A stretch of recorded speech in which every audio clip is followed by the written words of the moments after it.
Jesús vivió y murió en Cachemira, de Andreas Faber-Kaiser.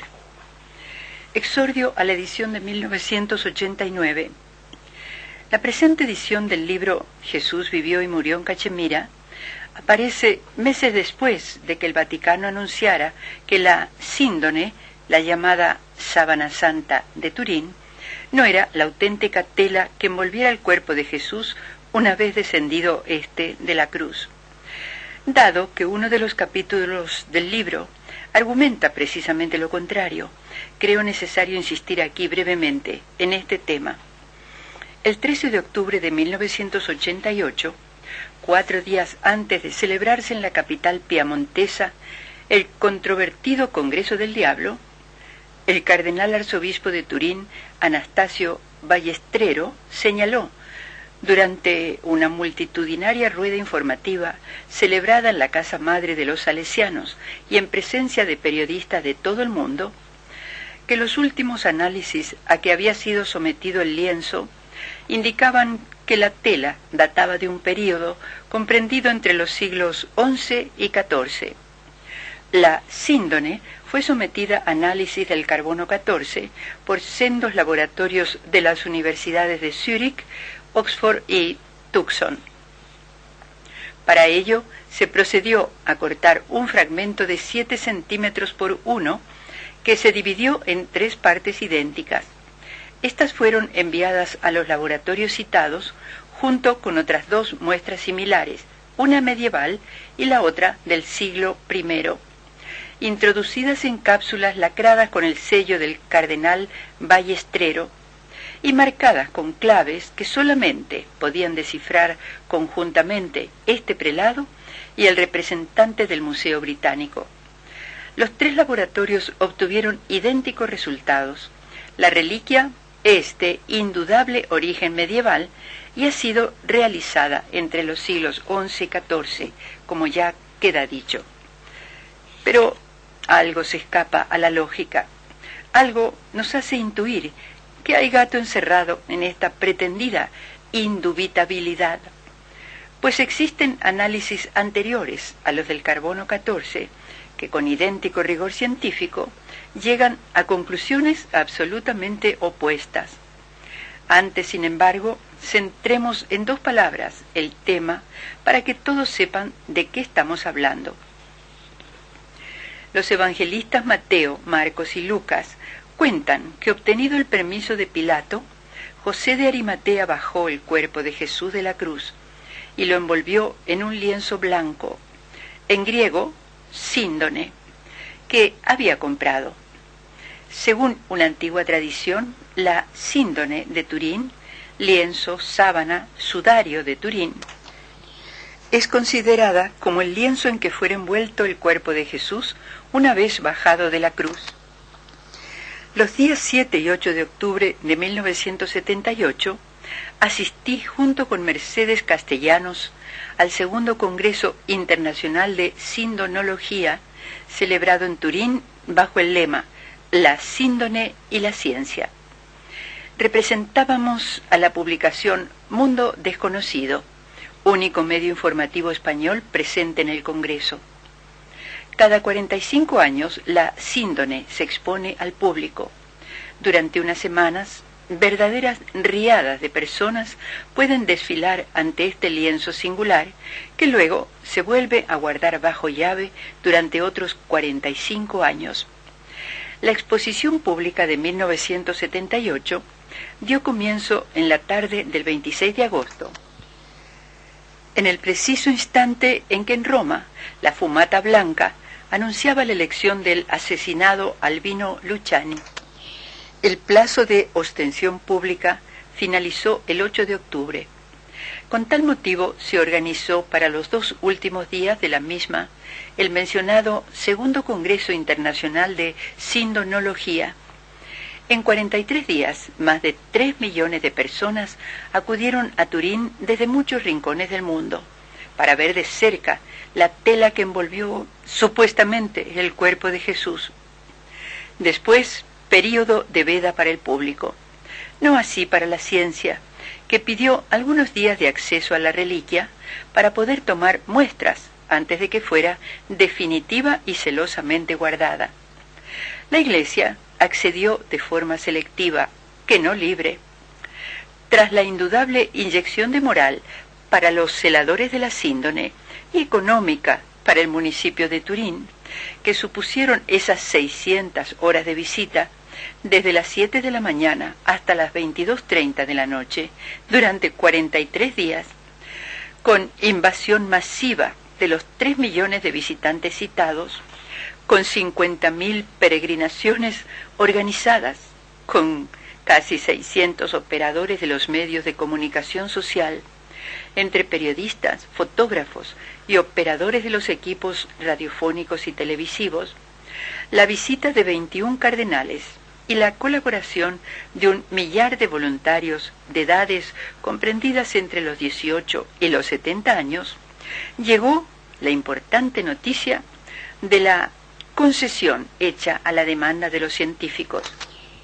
El examen realizado en aquel entonces por el Proyecto de Investigación de la Síndone de Turín, y que concluyó, entre otras cosas, que la imagen impresa en el lienzo evidenciaba una absoluta estabilidad térmica que ni siquiera había quedado alterada por el incendio del siglo XVI, que no había en ella huellas de la más leve pigmentación, que era tridimensional en su intensidad según la distancia del cuerpo al lienzo, que se trataba de un perfecto negativo fotográfico, que no había en ella direccionalidad, o sea, los trazos de un posible pintor, etc., afirma literalmente que, dice, la imagen de la síndone es la de una verdadera figura humana, de un hombre flagelado y crucificado.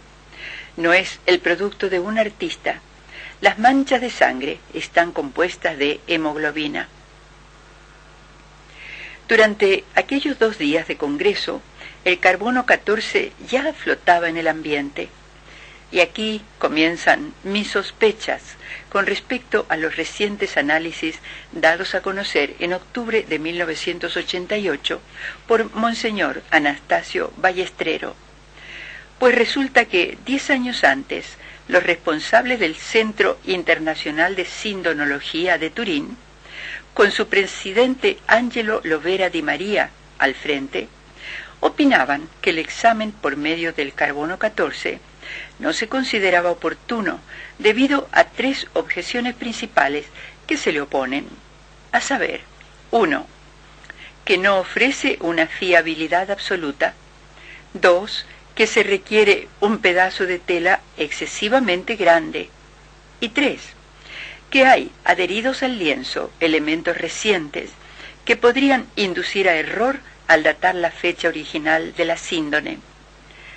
No me estoy sacando estos datos de la manga ahora para que encajen en la hipótesis planteada en el presente libro. Están publicados en la revista Mundo Desconocido, número 29, de noviembre de 1978, página 39, en la que dejé reflejada también, providencialmente, la siguiente afirmación que ahora se me antoja absolutamente sospechosa a la vista de los recientes exámenes. Dejé escrito entonces lo siguiente. En una charla posterior, el profesor Gove, investigador estadounidense especializado en el análisis a base del carbono 14, nos diría, a título ya más confidencial, que ciertamente con el carbono 14 no se podría establecer exactamente el año en que fue fabricado el lienzo, por lo cual el carbono 14 nunca demostrará que este es el lienzo que envolvió el cuerpo de Jesús.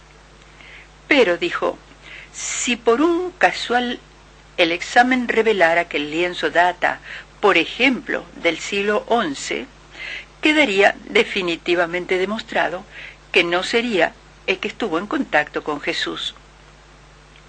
¿No es sospechosa esta afirmación anterior en 10 años a las actuales manifestaciones de que el lienzo data de una época que se sitúa entre los siglos XI y XIV? ¿No existirá una inconfesada intencionalidad en todo ello? Como curiosidad, apuntaré aquí que aplicando las leyes de la física y del cálculo de probabilidades en un extenso estudio, ya en 1972, el francés Paul de Gaille concluyó en su libro La cara de Cristo y su mortaja, ediciones Francia Empire París, dijo que existe una probabilidad entre 250.000 millones de que el hombre de la síndone no sea Jesús. Pero vayamos a datos más concretos que contradicen de plano a los análisis que ahora pretendidamente presentan a la síndone como no relacionada con Jesús. Así, el profesor Max Frey de la Universidad de Zúrich, fundador del Servicio Científico de la Policía Criminal de esa ciudad suiza, perito de la ONU para el incidente aéreo que provocó la muerte de su secretario general, Dag Hammarskjöld, notabilísimo experto en palinología, una ciencia que a través del análisis de los pólenes fósiles depositados sobre el objeto a analizar, permite establecer la edad y la permanencia en determinados lugares del citado objeto, presentó en 1978 en Turín los resultados de sus investigaciones. Max Frey facilitó entonces, por vez primera, la lista completa de las plantas identificadas a base de los granos de polen detectados en la superficie de la síndone de Turín. Lista que reproduje íntegra en las páginas 39 y 40 del citado número de la revista Mundo Desconocido. En resumen, esta es la labor del criminólogo suizo. El análisis bajo microscopio óptico y microscopio electrónico del polvo separado en 1973 en 12 puntos del lienzo reveló la presencia de polen de 49 especies. 17 de estas especies tienen una amplia área de difusión, sea mediterránea o europea, que no permite conclusiones sobre el lugar preciso de contaminación en Francia o en Italia, en que la síndone fue expuesta al aire libre en varios lugares en los últimos 5 siglos. Ha identificado, sin embargo, además, 2 grupos de especies que no existen en absoluto en Europa, 29 plantas del cercano oriente, 13 de las cuales crecen en lugares desérticos arenosos o salados en Palestina, y un grupo de plantas de las estepas de Anatolia. De acuerdo con la palinología, la síndone ha estado expuesta al aire libre en el pasado, en Palestina, en Jerusalén, y en Turquía, en Constantinopla, hoy Estambul, y Anatolia, además de las estaciones conocidas en Francia e Italia. Este resultado es un argumento a favor de la identidad del mandilión de Edesa-Constantinopla con la síndone hoy conservada en Turín. Basándose en el espectro polínico, queda excluida la posibilidad de una falsificación en la Francia medieval, tal y como concluyera el profesor Frey en su informe fechado el 8 de marzo de 1976. Dice: el polen más frecuente en el lienzo es idéntico al polen que se encuentra más regularmente en los estratos sedimentarios del lago Genesaret de una antigüedad de 2000 años. Pero este no es el único análisis científico que contradice la hipótesis de una falsificación a partir del siglo XI. A finales del siglo pasado, el fotógrafo Secondo Pia tuvo la oportunidad de sacar varias placas de la síndone. Al revelar las 2 enormes placas de 51 por 63 centímetros, Secondo Pia se llevó una notable sorpresa. La sábana santa era en realidad un negativo fotográfico a tamaño natural. En la placa fotográfica negativa de Pia se había descubierto un retrato en positivo. todo un auténtico retrato fotográfico. ¿Cómo se había podido plasmar este en el lienzo mucho antes de que se descubriera la técnica fotográfica?